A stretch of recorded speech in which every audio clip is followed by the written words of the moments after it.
Hi,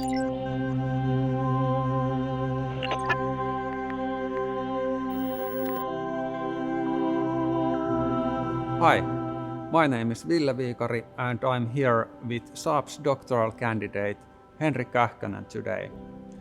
Millimeter wave technology will radically change the world we live in, but first we need to solve some technical challenges.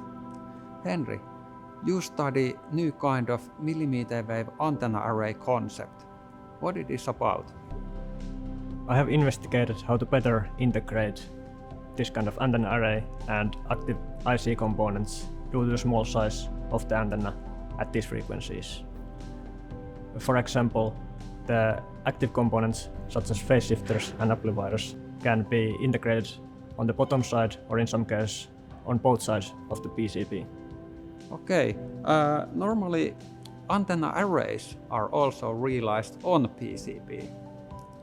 So what is the benefit of having separate antenna array element? This kind of separate fully metallic antenna array can have higher efficiency and wider bandwidth. I also think that it's very difficult to realize dual polarized antennas on printed circuit board. Yes, in our antenna array design, the antenna elements are dual polarized.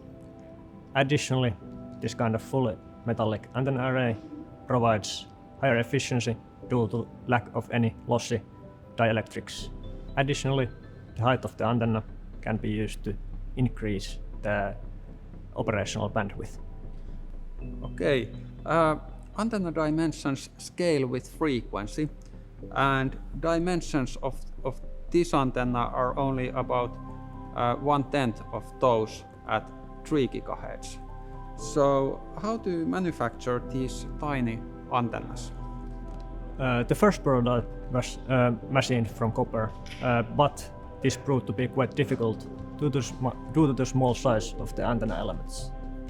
Additionally, I've also investigated additive manufacturing, and we have successfully manufactured the antenna array you are holding using metallic additive manufacturing without any large impact on the antenna performance. Okay, I think that commercially available additive manufacturing services cannot provide this high quality. So you have gained an access to state-of-the-art 3D printing capabilities through Saab's collaboration networks. Yes, the collaboration with Saab has also opened up discussion with their antenna array experts.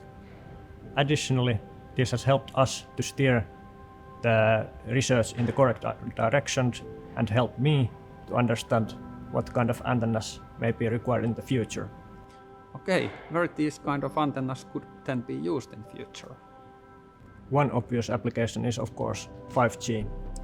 Millimeter wave band provides up to 100-fold increase in data rate compared to our current cellular networks. And in fact, it's not only data rate that becomes 100-fold, but also energy efficiency. And that's because millimeter wave antennas make it possible to focus the energy much more effectively to the certain direction.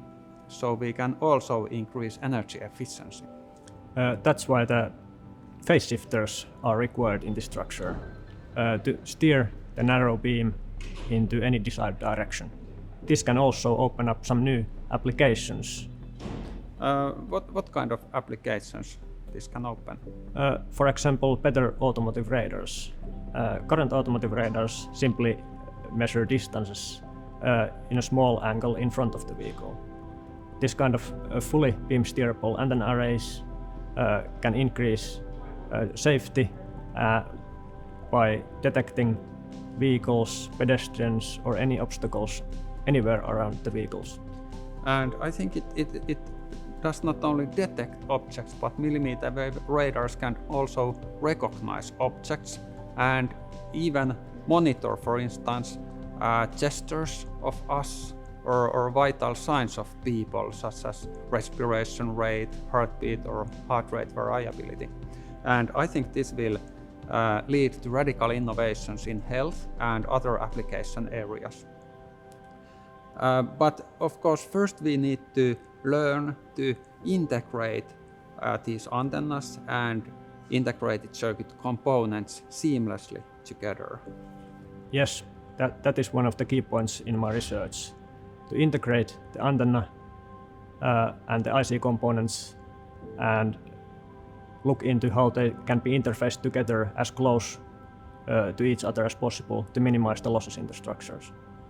Okay, thank you, Henry, very much for sharing your research with us. Thank you.